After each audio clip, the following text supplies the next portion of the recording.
ప్రభువైన యేసుక్రీస్తు నామములో కూడి చేరి వచ్చిన మీ అందరికీ కూడా మా ప్రేమ వందనాలు. ఈ సమయంలో మనం వాక్య ధ్యానంలోకి వెళ్ళిపోదాం. ఈనాటి వాక్య ధ్యానం కొరకే పరిశుద్ధ గ్రంథమైన బైబిల్లో నుండి అపోస్తలుడైన పౌలు గారు కొరింథీయులకు రాసిన మొదటి పత్రిక 16వ అధ్యాయం 13వ వాక్యం.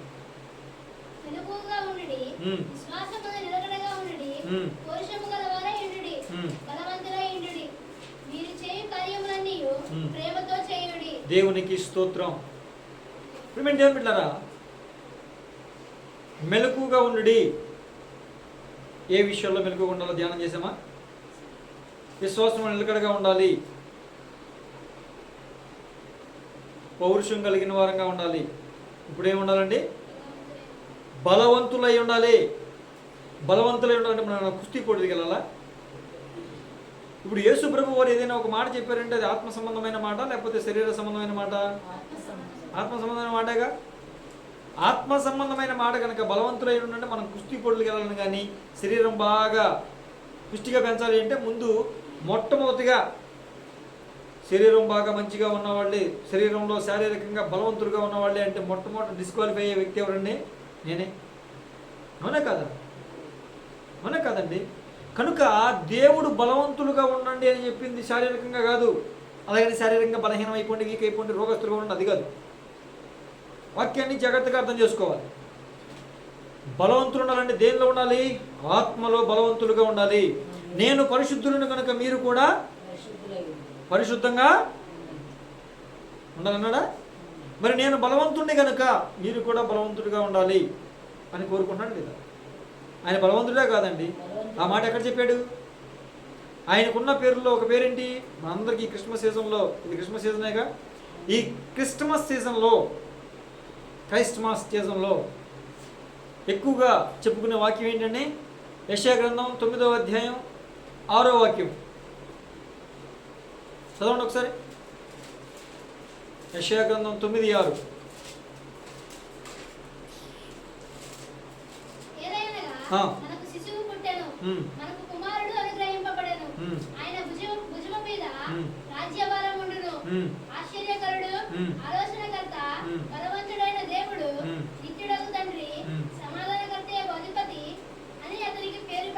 బలవంతుడైన దేవుడు. మన దేవుడు ఎవరండి? బలవంతుడు కనుక, ఆయన బలవంతుడు కనుక మనల్ని కూడా ఎలా ఉండమంటున్నాడు? బలము కలిగి ఉండుడి అంటున్నాడు. ఎక్కడ? ఆత్మలో బలము కలిగి ఉండాలి. ఎక్కడ బలం కలిగి ఉండాలండి? ఆత్మలో బలము కలిగి ఉండాలి. పోట్లాటల్లో, కుస్తీ పోటీల్లో బలము కలిగి ఉండడం కాదు, ఆత్మలో మనం బలము కలిగిన వారముగా ఉండాలి. ఇంకొక మాట అంటారు, ఇర్మియా గ్రంథం 50వ అధ్యాయం 34వ వచనంలో, వారి విమోచకుడు బలవంతుడు, సైన్యములకు అధిపతియగు యెహోవా అని ఆయనకు పేరు. ఇర్మియా 50:34 ఉందా నాన్న? 50:34 అంతేనా? చదవండి.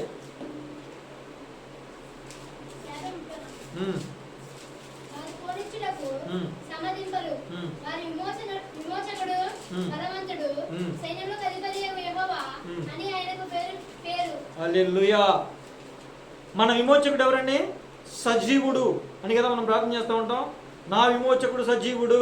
ఓకే, మంచిది, సజీవుడే మన విమోచకుడు. అదే సమయంలో మన విమోచకుడు బలవంతుడు గనుక శత్రువు చేతికి మనల్ని అప్పగింపనివాడు. ఆయన పేరేంటండి? సైన్యములకు అధిపతి యెహోవా. దేవునికి స్తోత్రం కలుగునుగాక. కనుక ఆయన బలవంతుడు కనుక మనల్ని కూడా ఎలా ఉండమంటున్నాడండి? బలము కలిగి ఉండాలి అంటున్నాడు. ఎందుకని? ఒక బలవంతుడు ఉన్నాడు, వాడిని మనం బంధించాలి. ఒక బలవంతుడు ఉన్నాడు, వాడిని మనం బంధించాలి. ఒక బలవంతుడిని బంధించాలంటే వాడిని మించిన బలము కలిగిన వాడైతే కానీ వాడిని బంధించలేడు. అవునా కాదండి? ఆ బలవంతుడు ఎవరు? సాతానుగాడు. వాడు శక్తిమంతుడండి. దేవుడు సర్వశక్తిమంతుడు. అంటే వాడు కొంతవరకు చేయగలడు, మనకు మించి చేయగలడు. వాడు దేవుని కన్నా తక్కువ, మనిషి కన్నా ఎక్కువ చేయగలడు వాడు. అందుకే వాడి పేరు శక్తిమంతుడు. వాడికి ఉన్న ఒకటి. కానీ దేవుడు సర్వశక్తిమంతుడు. ఇక ఆయనకి అసాధ్యం ఇది లేదు అన్నమాట. ఏమైనా చేయగల సమర్థుడు అన్నమాట.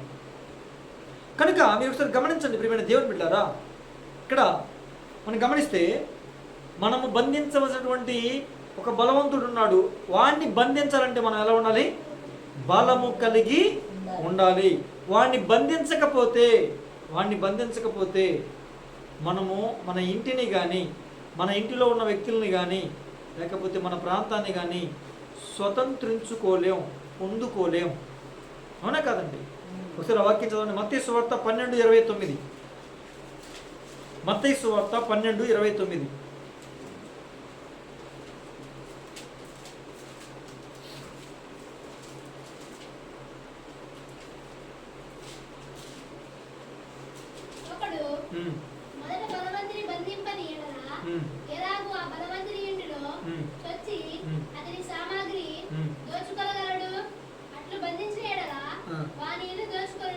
చాలా అర్థమైందండి.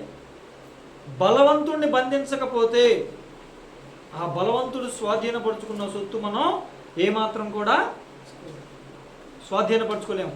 ఆ సొత్తు ఎవరు? ఆ మాట కూడా చదువుదాం ఒకసారి. లూకా సువార్త 11:22. లూకా సువార్త 11:22.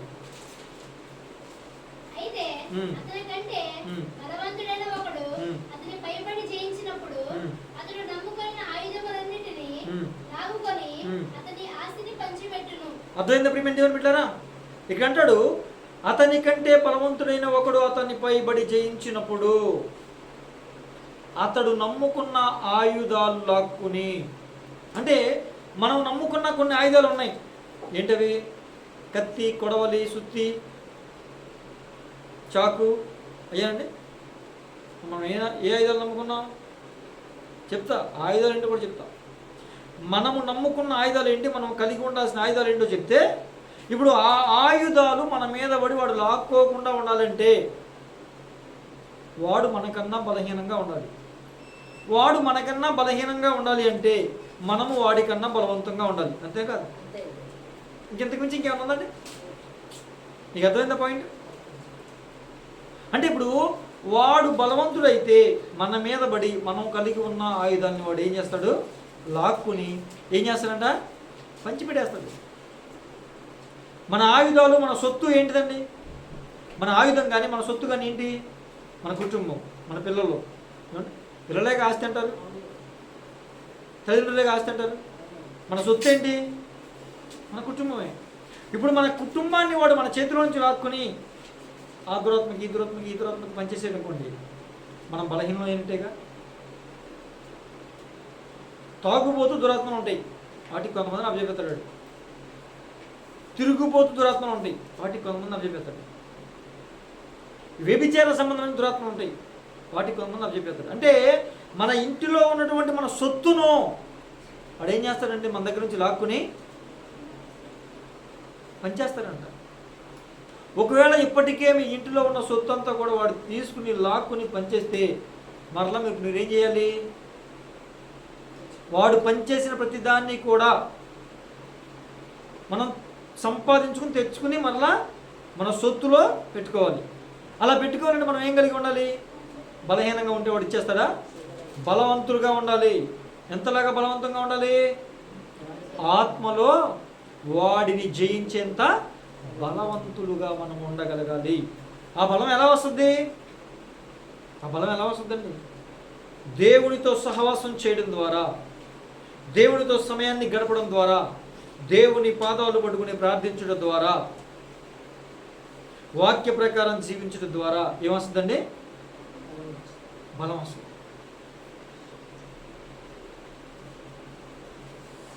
ఇతడు ఏలియా ఆత్మయు శక్తియు కలిగిన వాడని బాప్తిస్మం ఇచ్చి యోహాను గురించి చెప్పారు. ఎలా వచ్చింది ఆ బలం? దేవుడు అనుగ్రహిస్తేనేగా. ఎలా అనుగ్రహించాడు? ఊరికి ఇచ్చాడా? ప్రయాసం ఏమీ లేదా? కష్టం ఏమీ లేదా? శ్రమ ఏమీ లేదా? మరి మన దగ్గర ప్రయాస, కష్టం, శ్రమ ఏమీ లేకుండా మనల్ని బలవంతుడిగా ఎందుకు చేస్తాడు? మీరు బలవంతుడై ఉండు అన్నాడు. మీరు బలవంతుడై ఉండాలని ఇప్పుడు ఏం చేయాలి? ఏమండి పోనీ శారీరకంగా మాట్లాడుకుందాం ఒకసారి. శారీరకంగా బలవంతులై ఉండాలంటే ఏం చేయాలి? పుష్టికరమైన బలం ఇచ్చే ఆహారం తినాలి, కింద మీద పడి ఎక్సర్సైజ్ చేయాలి, ఏదో చేయాలి. శారీరకంగా బలం రావాలి అని చెప్పి కూర్చున్నాం అంటే వచ్చేస్తుందండి. ఏ కష్టం లేకుండా, ఏ శ్రమ లేకుండా, ఏ ఇబ్బంది లేకుండా వచ్చేస్తుందండి. వాడు ఏం చేయాలి? పొద్దున్నే లేచి పరిగెట్టాలి, అది తినాలి, ఇది తినాలి, ఆ బరువు ఎత్తాలి, ఈ బరువు ఎత్తాలి, అలా చేయాలి, ఇలా చేయాలి. అప్పుడు కానీ వాడు శరీరంగా బలాన్ని పొందుతాడు, ఫిట్నెస్గా ఉంటాడు. అవునా? మరి ఆత్మలో బలం పొందుకోవాలంటే కూడా మనం కూడా ఏదో ఒకటి చేయాలి కదా. ఏమీ చేయకపోతే మన ఊరికి ఎందుకు బలం వచ్చేస్తుందండి? వచ్చేస్తుందండి? ఊరికి బలం వచ్చేస్తుందండి. కనుక బలాన్ని మనం పొందుకునే వారంగా ఉండాలి. ఇప్పుడు వాడేమన్నాడు? మన మీద పడి మన దగ్గర ఉన్న ఆయుధాలు లాక్కుంటాడంట. అవునా? ఇప్పుడు ఆ 21 వచ్చి చదువుకున్నా, లోక 11:21.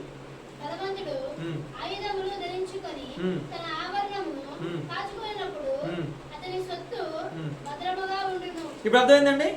ఒక బలవంతుడు ఏం వాడి పని ఏంటి?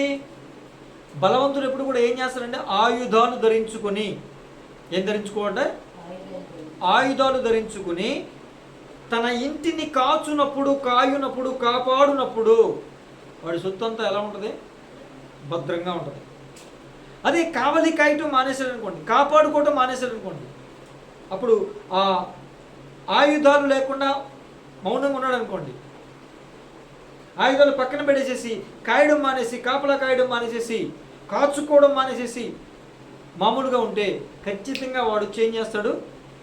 దొంగ వచ్చి ఏం చేస్తాడంటే సొత్తునంతటినీ తీసుకెళ్ళిపోతాడు. అలా కాకుండా ఆ సొత్తు అంతా భద్రం చేయబడాలి, కాపాడబడాలి అంటే ఏం జరగాలి? మనం బలవంతులుగా ఉండాలి. ఒకటి, బలవంతులుగా ఉన్న మనం ఏం చేయాలి? ఆయుధాలు ధరించుకోవాలి. 2, ఆయుధాలు ధరించుకున్న మనం, ఇప్పుడు మిలిటరీ వాళ్ళు ఉన్నారండి, బోర్డర్ సెక్యూరిటీ ఫోర్ BSF ఉన్నారు. వాళ్ళు బోర్డర్లో ఉంటారు. శత్రు దేశం నుంచి ఎవరు దొరకకుండా ఇక్కడ కాపలా కాస్తారు. బోర్డర్లో వాళ్ళు బుల్లెట్ ప్రూఫ్ జాకెట్ వేసుకున్నారు, ఇటొక గన్ను AK-47 పెట్టుకున్నారు, లేకపోతే ఇంకా లేటెస్ట్ ఏ గన్లు వస్తే ఆ గన్లు పెట్టుకున్నారు. బుల్లెట్స్ కూడా మొత్తం అన్నీ లోడ్ అయి ఉన్నాయి, ఎక్స్ట్రా బుల్లెట్స్ చాలా ఉన్నాయి. ఏమండి? ఇంకా కత్తులు ఉన్నాయి, అవి ఉన్నాయి, ఇవి ఉన్నాయి, నానా రకాల ఆయుధాలు అన్నీ ధరించుకుని నిద్రపోతారు అనుకోండి. ఇన్ని ఆయుధాలు ఉన్నాయి కాబట్టి మనం ఇందులో దొరకకూడదు అని ఎవడని అనుకుంటాడా? సైలెంట్గా వెళ్ళిపోతారు, పని చేసుకుని వెళ్ళిపోతారు. అవునా కదా? అంటే బలవంతులుగా ఉండడం ఎంత ప్రాముఖ్యమో, ఆయుధాలు కలిగి ఉండడం ఎంత ప్రాముఖ్యమో, ఆయుధాలు ధరించుకోవడం ఎంత ప్రాముఖ్యమో, బలవంతంగా ఉండి ఆయుధాలు కలిగిన మనం మెలకుగా ఉండి కాచుకోవడం, కాపాడుకోవడం అంత ప్రాముఖ్యం. అలా జరగకపోతే ఖచ్చితంగా వాడు వస్తాడు, దొంగ వస్తాడు, దోచుకుంటాడు, పోతాడు. నువ్వు ఆయుధాలు కలిగి ఉండి ఏం ప్రయోజనం? ఇప్పుడు ఆయుధాల కోసం మాట్లాడంగా, ఆయుధాలు అంటే ఏంటి? కత్త, గొడవల, గొడ్డల, ఉలుగా, గుణపమా, సుత్త, మరేంటి? ఏ ఉంటాయిగా ఆయుధాలు అంటే ఉండవండి. మరి ఏంటో చూద్దాం ఒకసారి. ఆయుధం అంటే ఏంటో చూద్దామా? చూడండి ఒకసారి. ఎఫెసీయులకు రాసిన పత్రిక 6వ అధ్యాయం 14వ వచనం చూడండి.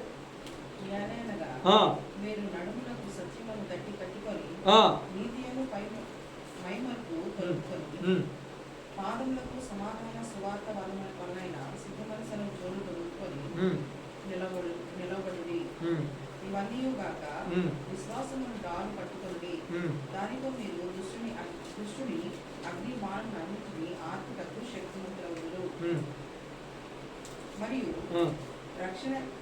రక్షణయము శిరస్త్రాణమును దేవుని వాక్యమును ఆత్మ ఖడ్గమును ధరించుకొనుడి. ఇవి మన ఆయుధాలు. దేవునికి స్తోత్రం కలుగును గాక. ఏం రాశారండి అక్కడ? ఆయుధాలు ఏం రాశారండి? 1 సత్యం ఉండాలి, 2 నీతి ఉండాలి, 3 సమాధానం ఉండాలి, 4 సిద్ధ మనస్సు ఉండాలి, 5 విశ్వాసం ఉండాలి, 6 రక్షణ ఉండాలి, 7 దేవుని వాక్యం అనే ఖడ్గం ఉండాలి. దేవునికి స్తోత్రం కలుగునుగాక. ఈ ఆయుధాలు మనం ప్రాముఖ్యంగా కలిగి ఉండాలి. మీకు అర్థమవుతుందా? సత్యం ఉన్నదా లేదా ఒకసారి చూసుకోవాలి. సత్యం అనే ఆయుధం కలిగి ఉన్నారా? సత్యం అనే ఆయుధం మన దగ్గర ఉందంటే మన నోట నుంచి అబద్ధం వస్తుందా, నిజం వస్తుందా? అది సత్యం అనే ఆయుధం.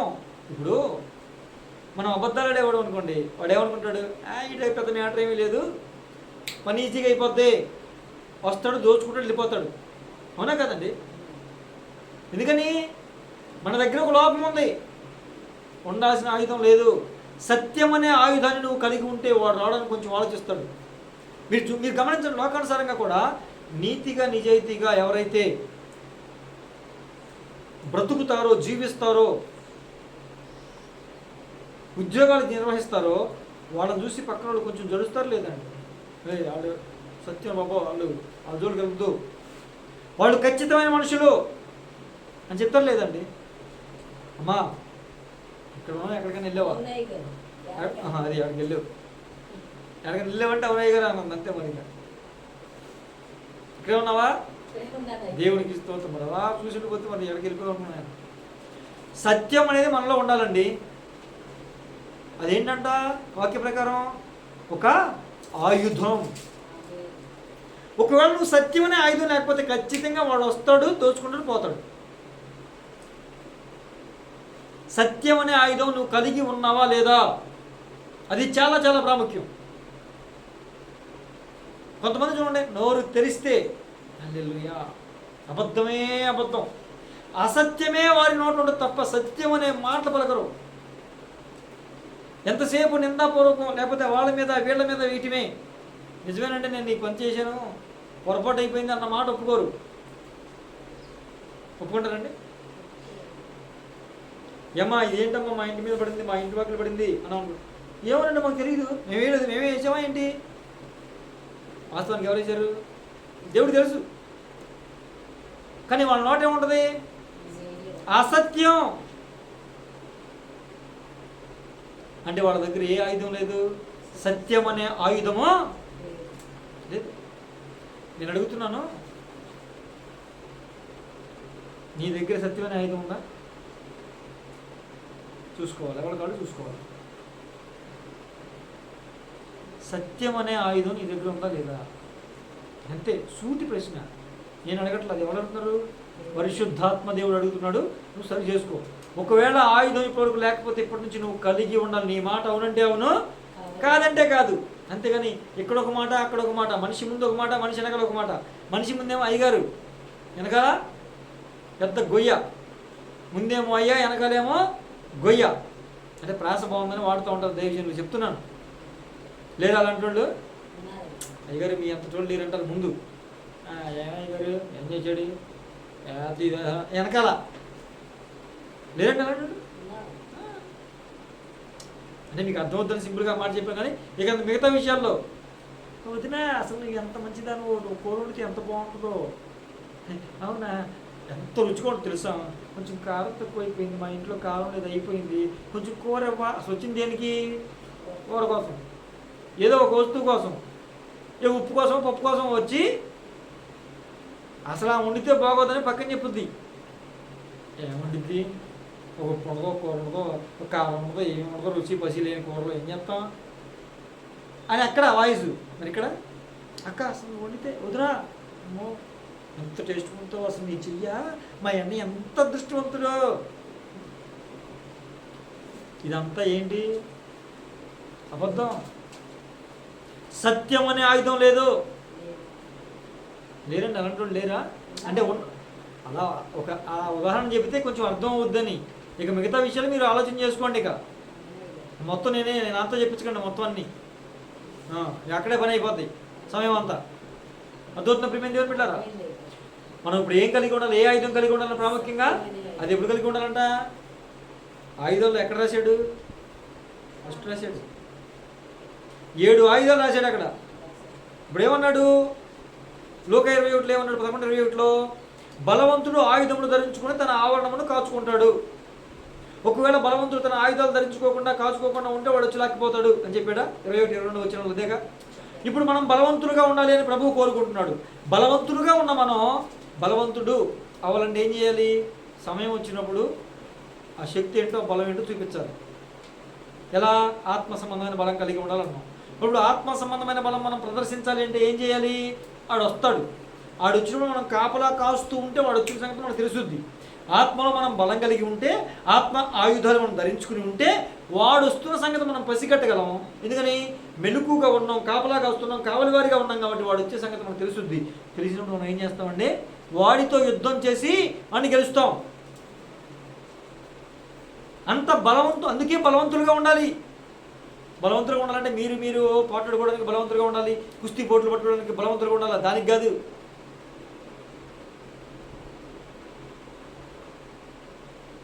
అపవాదిని ఎదిరించుటకు బలం కలిగి ఉండాలి. దేవునికి స్తోత్రం.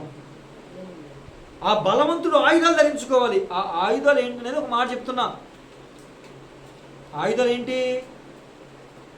సత్యము. అబద్ధం ఆడకూడదండి. ప్రాణం పోయే పరిస్థితి వచ్చినా అబద్ధము ఆడకూడదు. పరలోకంలో చేరిన వారి లిస్టులో ఒకటి పేరేంటి తెలుసా? అబద్ధికులు. పరలోక రాజ్యం చేరరు. ప్రకటన గ్రంథంలో రాశాడు ప్రభువారు. నేను నా సొంత మాటలు చెప్పట్లా. త్రాగుబోతులు, వ్యభిచారులు, ఏమండి ఆ లిస్టులు, పిరికివారు, ఆ లిస్టులో అబద్ధికులు ఎక్కడ రారు? పరలోక రాజ్యములో చేరరు. మనకు ఉండాల్సినటువంటి ఆయుధాలు, ఆత్మ సంబంధమైన ఆయుధాల్లో మొట్టమొదటి ఆయుధం ఏంటంటే సత్యము. సత్యం ఉండాలి, నిజం ఉండాలి. నువ్వు మాట్లాడితే నిజమే మాట్లాడాలి. కల్పించింది అబద్ధాలు, అక్కడ వినడానికి 2-3 కల్పించేప్పుడు అదే అదొద్దు. ఉన్నది ఉన్నట్టు మాట్లాడగలగడం, మొహం మీద మాట్లాడగలగడం. నువ్వు ఎవరైనా ఒక వ్యక్తిని విమర్శించాలంటే ఆ వ్యక్తి ముందు విమర్శించు, వెనకాల వ్యక్తితో విమర్శించొద్దు, పక్కింట్లోకి వెళ్ళి విమర్శించొద్దు. తప్పది. సత్యం అనే ఆయుధం మనకు ఉండాలి. రెండోది ఏముండాలంటే నీతి. నీతి అంటే ఏంటి? నైతిక విలువలు కలిగి ఉండడమే నీతి. ఎక్కడ ఎలా ఏ విధంగా ప్రవర్తించాలి. లంచాలు ఇవ్వకూడదు, లంచాలు తీసుకోకూడదు, ఏమండి ఇలాంటి పనులన్నీ చేయకూడదు, పొరపాట్లు చేయకూడదు. సమాజంలో ఎలా ప్రవర్తించాలో అలాగే ప్రవర్తించాలి. దాన్ని నీతి అంటారు. ఉదాహరణకి మీకు చెప్తున్నా, ఈ మాట చెప్తే మీకు అర్థమైపోతుంది. ఇప్పుడు రోడ్డు మీద వెళ్తున్నాం. మన దేశంలో, మన ప్రాంతంలో ఉన్నటువంటి రూల్స్ ప్రకారం రోడ్డు మీద ఎట్టు నడవాలి నడిచేటప్పుడు చెప్పాలా? రోడ్డు వైపు ఎటు పక్కన నడవాలమ్మా? ఇటు పక్కన. అది ఎడం చెయ్యా కుడి చెయ్యా మధ్యలో ఎక్కడ నడుస్తావు? అటు పక్కన ఏముంది? ఏ చెయ్యి ఉంది? కొన్ని అర్థం తెలియదా నీకు? అది ఆ చెయ్యి ఏ చెయ్యి తెలియదమ్మా నీకు? మరి అదే మాట చెప్పడానికి ఏమంటావు ఏంటమ్మా? అయ్యయ్యో, ఇటు పక్కన నడవాలండి, ఎడం చేతి వైపేగా. రోడ్డు మధ్య నడుస్తా, ఎవడు నన్ను ఆపేది? రోడ్డు ఏమన్నాడు బాబుదా అంటే వాడికి నీతి ఉందా? అది నేను అనేది. అంటే నీతి అంటే ఎక్కడ ఏ విధంగా ఎలా ప్రవర్తించాలి, ఎక్కడ ఏ విధంగా ఎలా నడవాలి, ఏ విధంగా మాట్లాడాలి, మోసం చేయకుండా, కుట్రలు చేయకుండా, దగా చేయకుండా, అన్యాయ అక్రమాలు చేయకుండా నీతి నడవడమే నీతి. నడవడమే నీతి. నేనే ఉన్నానమ్మా రోడ్డు మధ్యలోకి వెళ్ళిపోయి, విజయవాడ రోడ్డు మధ్యలో అన్నీ ఆడ ఎవడన్నా మాట్లాడాక నీకు నువ్వు వేసావా, నీ బాబుతో రోడ్డు అని అడిగేవాళ్ళు లేరండి? ఉన్నారండి బాబు చాలామంది. నువ్వు వేసావా, నీదా రోడ్డు, నీ సొత్తా, ఇది అందరిదే, నేను నడుచుకుంటూ పోతా అని మధ్యలో అడిగితే నన్ను ఎవరైనా ఇది మంచోడు అంటారండి? ఇది మెంటలోడు పిచ్చెక్కింది అడిగి, పిచ్చెక్కిందండి. మరీ ఎక్కువ మాట్లాడాను అనుకోండి, పక్కనే ఉందిగా పోలీస్ స్టేషను, ఎవరో ఒకరు వచ్చి తీసుకెళ్ళి లోపల కూర్చోబెడతారు. అవునా కాదండి? అంటే మనలో నీతి అనేది ఉండాలి. అంటే సమాజంలో అటు గవర్నమెంట్ రూల్స్ని ఫాలో అవ్వాలి, అన్యాయ అక్రమాలు చేయకూడదు, ఇటు మన ఇరుగు పొరుగు వారితో కానీ, రక్త సంబంధికులతో కానీ, ఆత్మ సంబంధికులతో కానీ ఎవరితో కూడా మోసం, అన్యాయం, అక్రమంగా మనం నడవకూడదు. మోసం మాటలు చెప్పకూడదు, లేనిపోని కల్పించి చెప్పకూడదు. దాన్ని ఏమంటాం? నీతి. అర్థమవుతుందంటే లంచాలు తీసుకోకూడదు, లంచాలు ఇవ్వకూడదు. మరి ఈ దీపం పథకం పెట్టినట్టుగా, దీపం పథకం దాని పేరు గ్యాస్ సిలిండర్లు ఇచ్చే పథకం పేరు ఇంటికి దీపమా?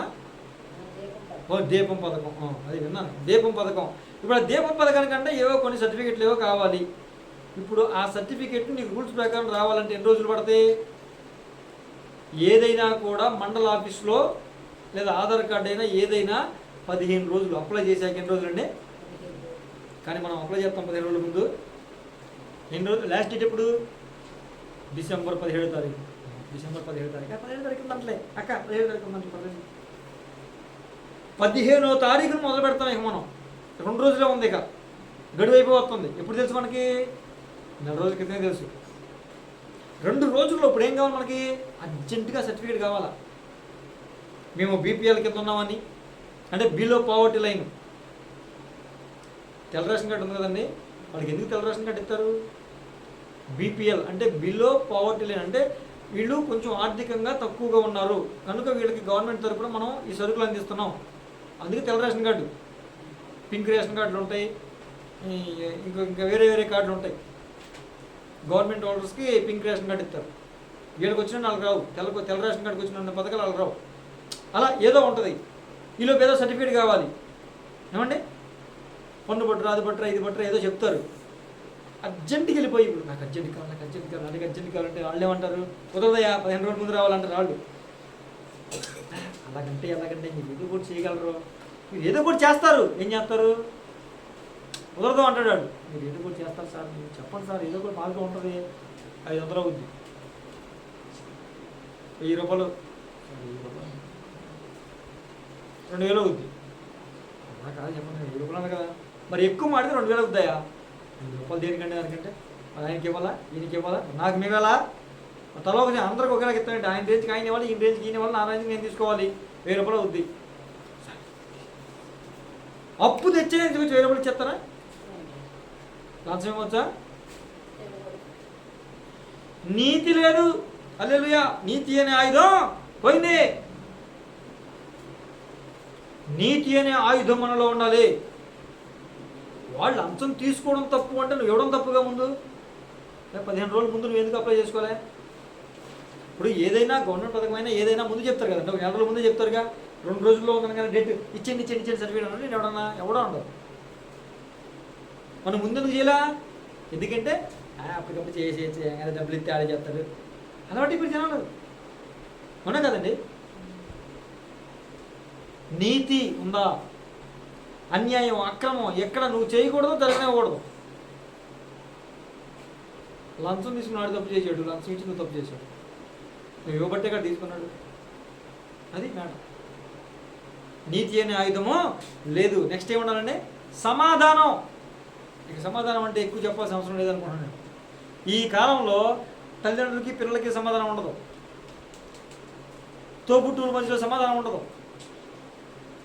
అందరి మధ్యలో సమాధానం ఉండదు. కారణం ఏంటి? ఏమీ ఉండదు.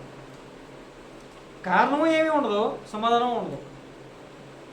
ఏంటయ్యా అంటే ఏమో. అవునా కాదండి? భార్య భర్తకి మధ్యలో సమాధానం ఉండదు. కారణం ఏంటి? చిన్న విషయం.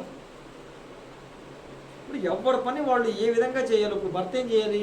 బయట వెళ్ళి సంపాదించి తీసుకొచ్చి ఇంట్లో ఇవ్వాలి. ఆడమనిషి ఏం చేయాలి? వీలైతే పని చేయాలి, లేకపోతే తను భర్త తీసుకొచ్చిన దాన్ని శుభ్రంగా సర్ది అన్ని సర్దుకుని కొంచెం మిగుల్చుకోవాలి. అంతే కదండి? ఎవరి బాధ్యతలు శుభ్రంగా చేస్తే అసమాధానం ఎందుకు వస్తుంది? గొడవలు ఎందుకు వస్తాయండి? ఎవరి బాధ్యతలు సరిగ్గా చేయబట్టే కదా అసమాధానం అయిపోతున్నారు.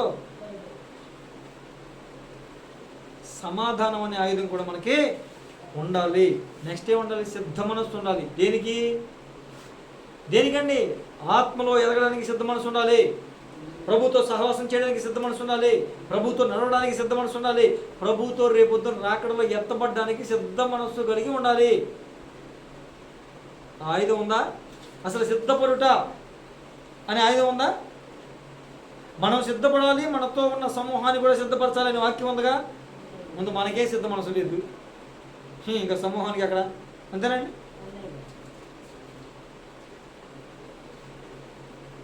దేవునికి స్తోత్రం. హల్లెలూయా, హల్లెలూయా. దేవుని బిడ్డారా, నెక్స్ట్ విశ్వాసం ఉండాలి. ఇప్పుడు మీకు విశ్వాసం ఉందమ్మా? మీకు విశ్వాసం ఉందా? మరి అంతసేపు ఆలోచించి ఏంటమ్మా? నాకు డౌట్ వచ్చింది. శాంతమనం ఇక్కడ లేవమ్మా, ఎక్కడికి వెళ్ళావు? ఇందాక ప్రశ్న ఇచ్చా అలా ఉండిపోయావు. ఇప్పుడు ప్రశ్నిస్తే మళ్ళీ అలాగే చూస్తున్నావు. ఏమి అర్థం కావట్లా. దేవునికి స్తోత్రం. విశ్వాసం ఉందా? ఎప్పుడు ఉంటుంది? మంచి కష్టం కలుగుద్ది. విశ్వాసం ఉంటుందా? అన్నీ కలిసి ఉన్నప్పుడు ఎవరికైనా ఉంటుంది విశ్వాసం. నీకుండేది ఏంటి? అసలు ఏమీ లేవు, గడ్డు పరిస్థితి, నీకు ఒక సమస్య ఎదురైంది, ఏమండి, ఒక ఆటుపోటు ఎదురైంది, నువ్వు సాఫీగా వెళ్ళిపోద్ది అనుకున్న దగ్గర అడ్డు కట్టబడేటట్టు ఉంది. ఒక పని చక్కగా జరిగిపోద్ది అనుకున్నావు, ఎవడో వచ్చి మధ్యలో అడ్డు నుంచున్నాడు, అడ్డం పెట్టాలని ప్రయత్నం చేస్తున్నాడు. అలాంటప్పుడు నా దేవుడికి అసాధ్యమైంది ఏమీ లేదు, నా దేవుడి ఆటంకాలన్నీ తొలగించి నా కార్యం సఫలం చేస్తాడు అనే విశ్వాసం నీకుందా? ఉండాలి. విశ్వాసం అనే ఆయుధం ఉండాలి. క్రైస్తవులను ఏమని పిలుస్తారండి అంటే అర్థం ఏంటి? వీళ్ళు దేవుని యందు విశ్వాసం ఉంచిన వారు. ఈ ప్రజలు దేవుని యందు విశ్వాసం ఉంచిన వారు కనుక వీరి పేరు విశ్వాసులు అని పిలుస్తున్నారు. ఊరికే వచ్చేసిందండి ఆ పేరు, పేరుకు మాత్రమే విశ్వాసం. అసలు మనకు లేనిదే విశ్వాసం అయిపోతుంది ఈ రోజుల్లో. అవునా కాదండి? నేను తప్పన్నానా?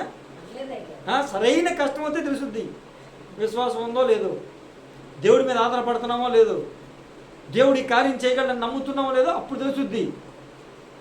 దేవుడు కూడా ఎలా పరీక్షిస్తాడో తెలుసా? చిన్న చిన్న పెట్టి పరీక్షించడు నీ విశ్వాసాన్ని, సరైన ఆటంకం పెడతాడు. అప్పుడు నీ విశ్వాసంలో నువ్వు నిలబడగలిగితే ఆయన ఏం చేస్తాడు? కార్యము సఫలం చేస్తాడు. నీ విశ్వాసమే నిన్ను స్వస్థపరచును, నీ విశ్వాసమే నీకు కార్యం చేయను, నీ విశ్వాసమే నీ ప్రతి ఆటంకాన్ని తొలగించును. దీనికి ఆమెను రాలా? అవునా కదండి? విశ్వాసం అనే ఆయుధం ఉండాలి. అరే శత్రువు నేను జయించగలను, వాడి ఆటంకాలు తొలగించగలను, ఎందుకంటే అది నా వల్ల కాదు, నాతో ఉన్నవాడు చేయగలడు. అతనికి అసాధ్యమైంది ఏదీ లేదు. అతని పేరే సర్వశక్తుడు. ఆయన సైన్యములకు అధిపతియగు యెహోవా, నా పక్షంలో యుద్ధము చేయవాడు ఆయనే. ఓటమి లేని దేవుడు, సిగ్గుపరచని దేవుడు, ఓడిపోనివ్వని దేవుడు నాతో ఉన్నాడనే విశ్వాసం నీలో ఉంటే విశ్వాసం అనే ఆయుధం నువ్వు కలిగి ఉంటావు. దేవునికి స్తోత్రం.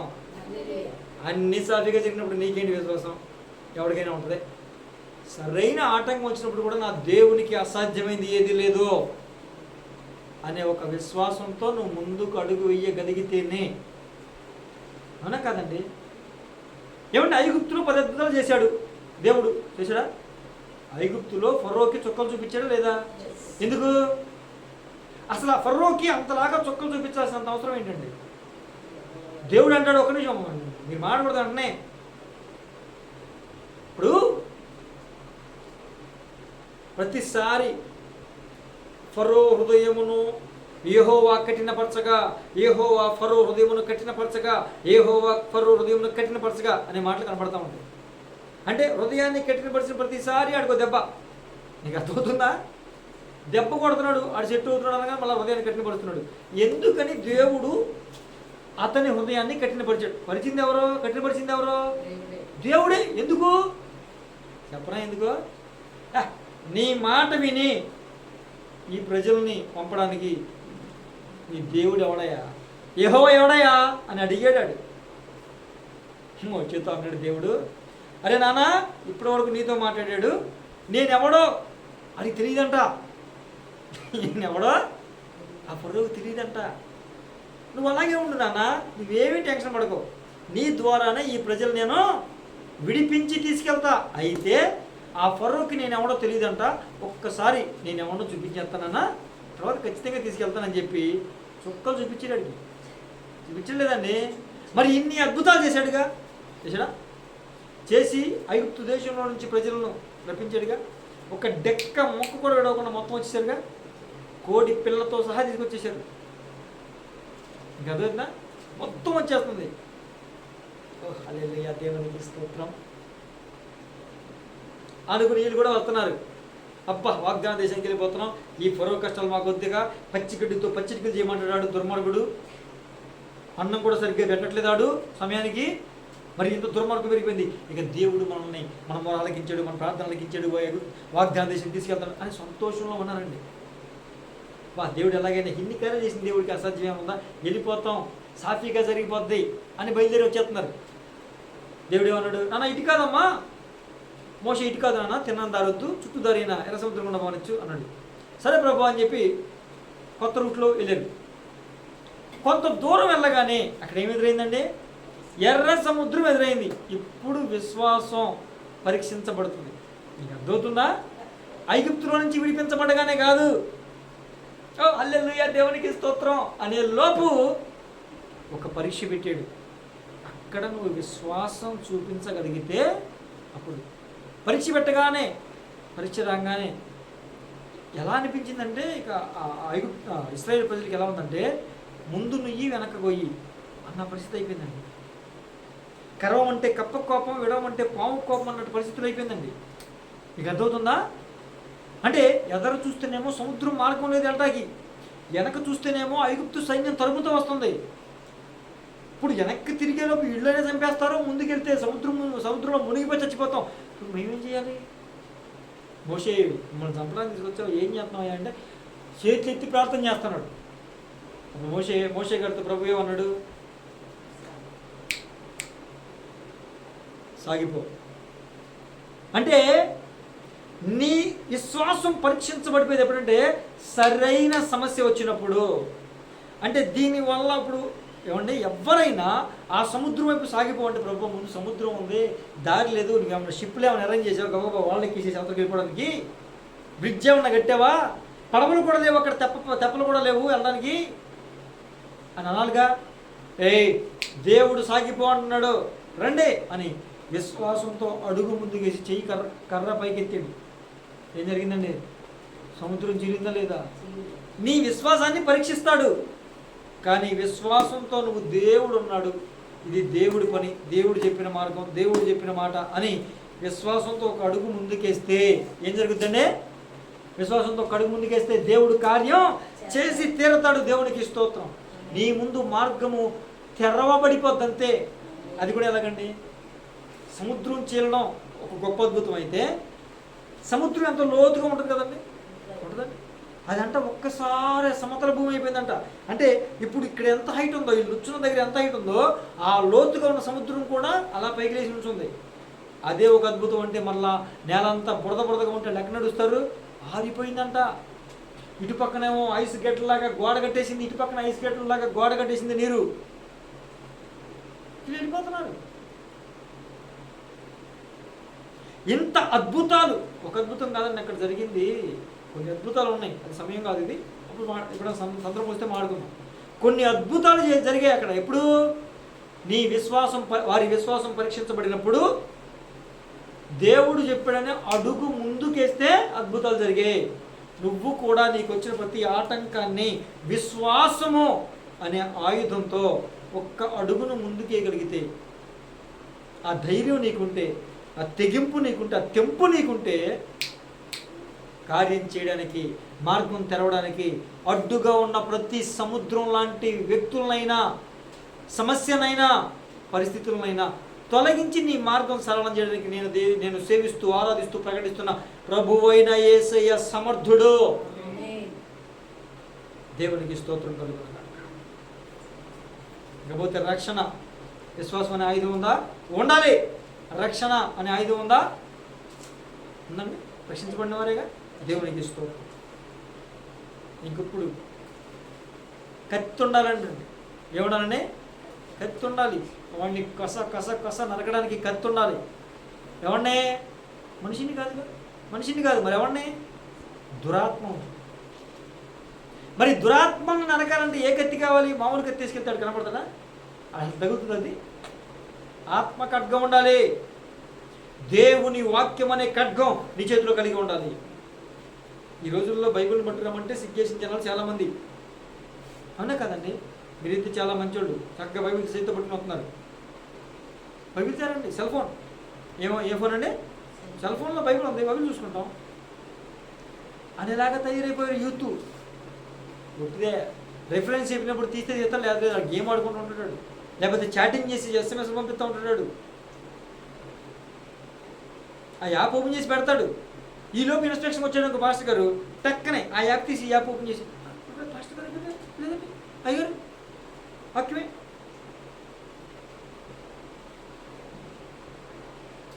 ఇది మన చేతిలో ఉండడం అంటే మనకి ఘనత. వారి చేతిలో 2 అంచులు వాడగలిగిన ఖడ్గం ఉన్నది, అదే వారికి ఘనత అని. 2 అంచులు వాడగలిగిన ఖడ్గం ఏది? దేవుని వాక్యం.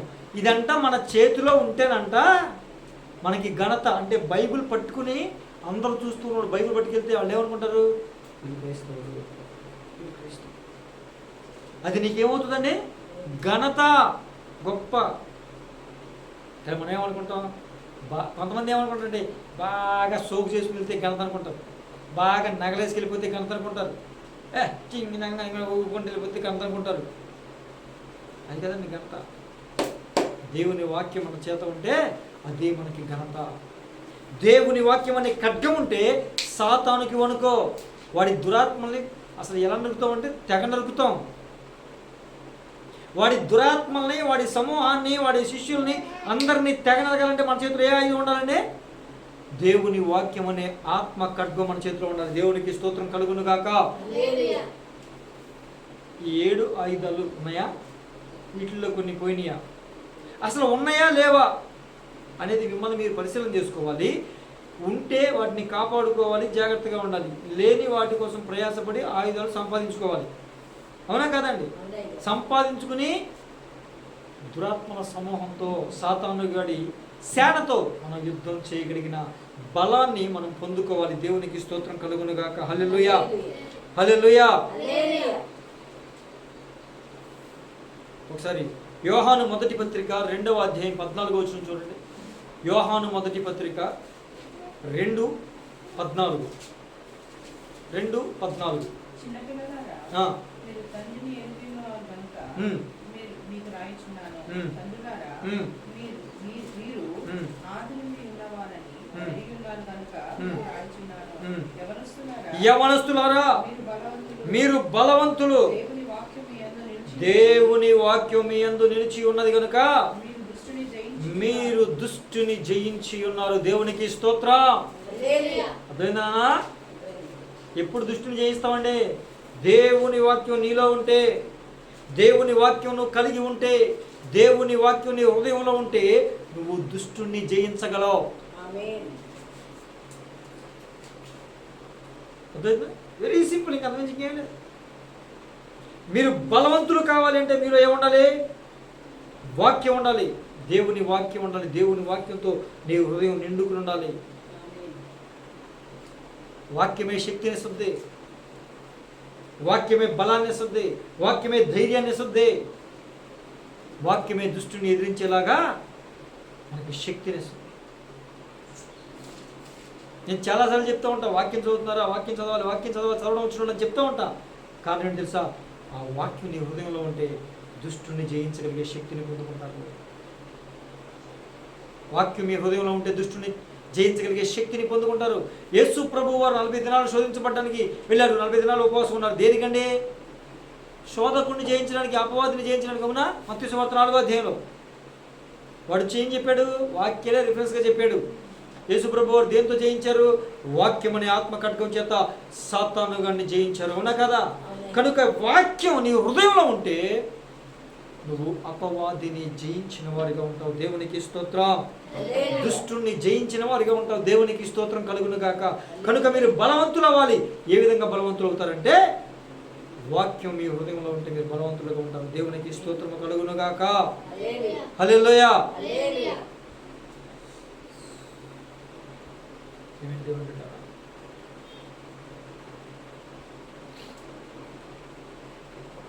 అలాగే ఎవరు బలవంతులు తెలుసా? ఒకసారి సామెతల గ్రంథం 24:5 చూడండి. సామెతల గ్రంథము 24:5.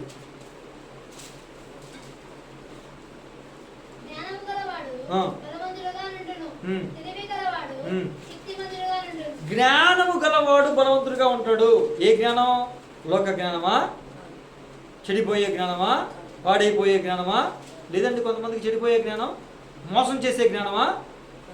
ఇప్పుడు సైబర్ క్రైమ్ అంతా ఏంటి? జ్ఞానం కదా అది.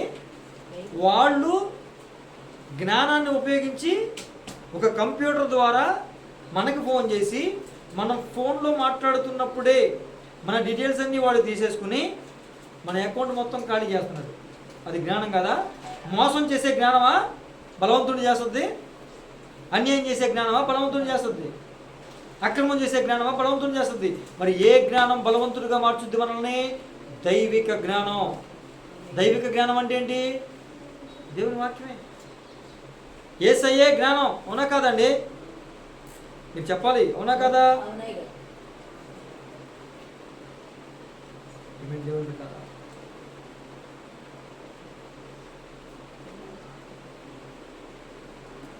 దేవుని జ్ఞానం మనకు ఉండాలి. ఆయనే జ్ఞానం. ఒక్క నిమిషం. ప్రియమైన దేవుని బిడ్డలారా, ఇప్పుడు మనం జ్ఞానము గలవాడే బలవంతుడు. దైవిక జ్ఞానం కలిగిన వారికే దైవికమైన బలం కలుగుతుంది. అర్థమైందా ఈ విషయం గురించి? ఇప్పుడు ఎందుకని మనం బలవంతులుగా ఉండాలి అంటే, ఒక మాట చెప్తాను, గుర్తుపెట్టుకోండి. మోటార్ సైకిల్ ఇంజిన్ కెపాసిటీ శక్తి వేరు, అవునండి? కారు ఇంజిన్ శక్తి వేరు, బస్సు ఇంజిన్ శక్తి వేరు. ట్రాలీలు ఉంటాయి, ట్రాలీలు పెద్ద పెద్ద పొడుగుగా ఉండే ట్రాలీలు, వాటి యొక్క ఇంజిన్ శక్తి వేరు, అవునండి? ట్రైన్ ఇంజిన్ శక్తి వేరు, అవునా? ఫ్లైట్ ఇంజిన్ శక్తి వేరు, రాకెట్ ఇంజిన్ శక్తి వేరు, అవునా? వాటి వాటి బలాన్ని బట్టి, వాటి ఇంజిన్కు ఉన్నటువంటి శక్తిని బట్టి అవి ఎగురుతాయి. అన్నిటికీ ఉంది ఇంజినే. ఇది కూడా ముందుకు వెళ్ళగలదు, అది కూడా ముందుకు వెళ్తుంది. కాకపోతే కొంచెం పైకి ఎగురుతుంది, పైకి ఎగరదు అనుకుని ఫ్లైట్కి ఉన్న ఇంజిన్నే రాకెట్కి కూడా వేసారనుకోండి, ఈ గ్రహం నుంచి ఆ గ్రహానికి వెళ్తుందండి? వెళ్తాం. అలాగే ఇంజిన్ కెపాసిటీని బట్టి దాంట్లో వేసే ఫ్లూయల్ కూడా ఇంధనం వేరుగా ఉండాలి, దాని శక్తి వేరుగా ఉండాలి. ఇప్పుడు రాకెట్లో వేసే ఇంధనం వేరుగా ఉంటుంది, ఫ్లైట్లో వేసే ఇంధనం వేరుగా ఉంటుంది, బండ్లో ఈ బస్సుల్లో వాటిలో వేసే ఇంధనం వేరుగా ఉంటుంది. ఆ ఇంధనం శక్తిని బట్టి అది పైకి ఎగురుద్ది.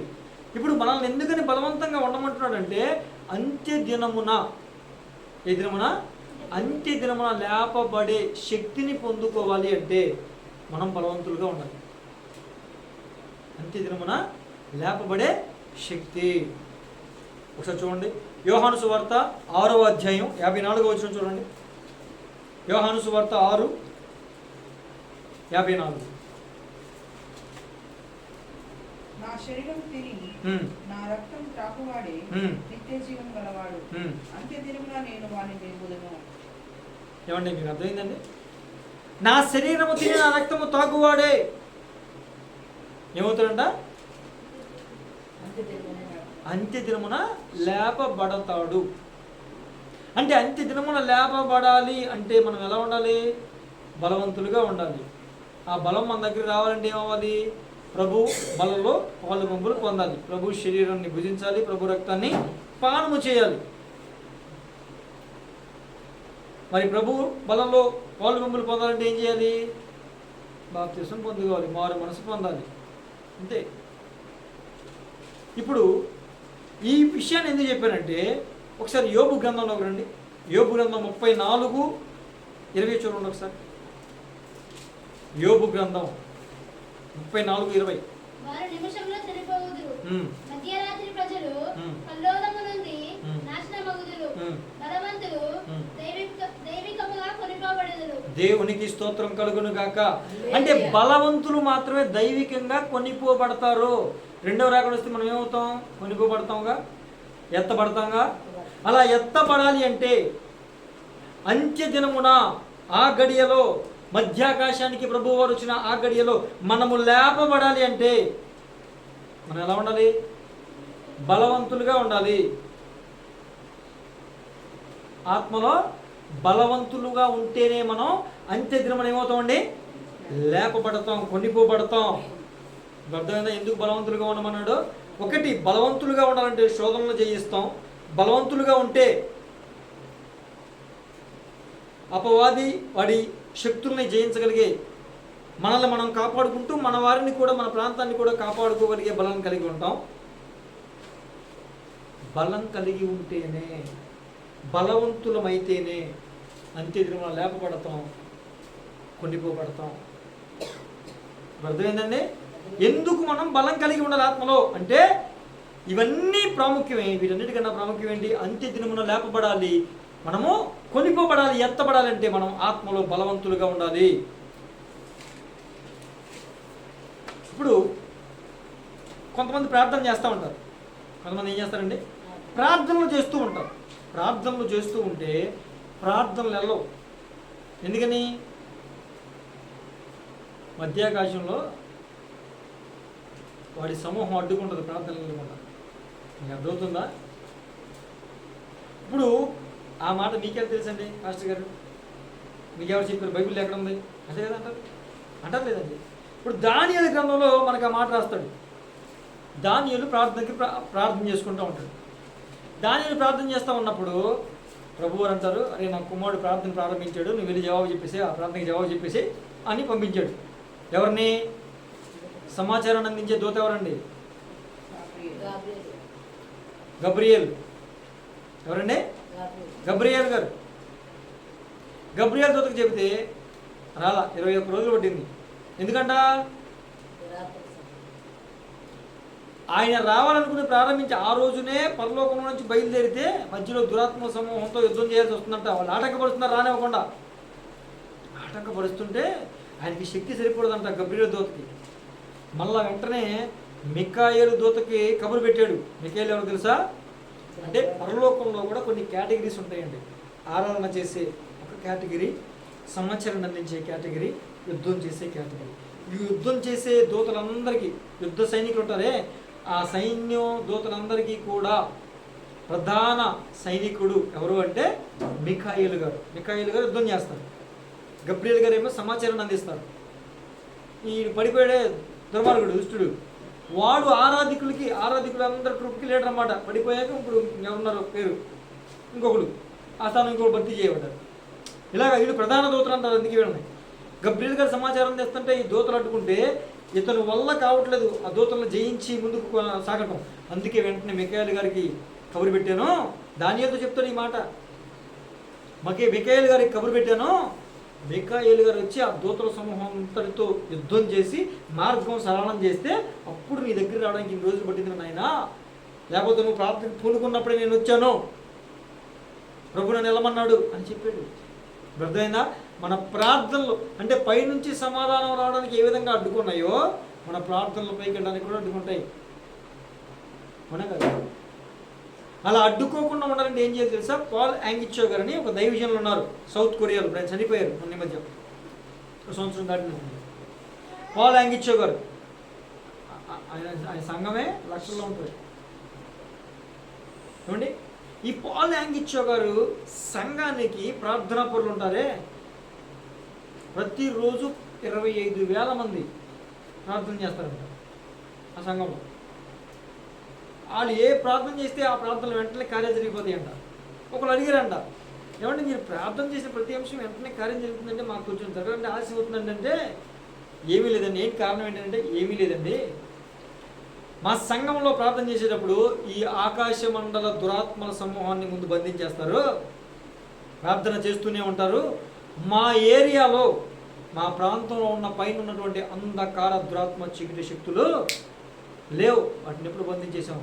నేరుగా మా ప్రార్థన పరలోకానికి చేరిపోతుంది, నేరుగా పరలోకం నుంచి మాకు సమాధానం వచ్చేస్తారంట. దేవునికి స్తోత్రం. మరి ఇప్పుడు ప్రార్థన ద్వారా ఆ దురాత్మలను బంధించాలంటే బలవంతుడే బంధిస్తాడు, లేకపోతే బంధించలేరని చెప్పుకున్నాం కిందాక. కనుక ఎందుకు బలవంతులుగా ఉండాలంటే మనం వాటిని బంధించాలి, దురాత్మలను బంధించాలి అంటే మనం బలవంతులుగా ఉండాలి. దైవికంగా కొనిపోబడాలంటే బలవంతులుగా ఉండాలి. అర్థమవుతుందండి? కనుక దేవుడు మనకి దురాత్మలను జయించగలిగే బలమును దయచేయునుగాక. అంత్య దినమున లేపబడే బలమును పొందుకొందుముగాక. అట్టి గొప్ప ప్రభు మనకి నిండుగా మెండుగా దయచేయునుగాక.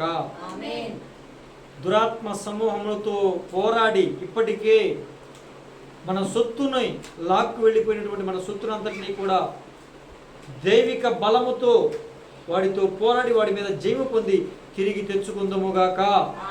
ప్రార్థన చేసుకుందాం బిడ్డ.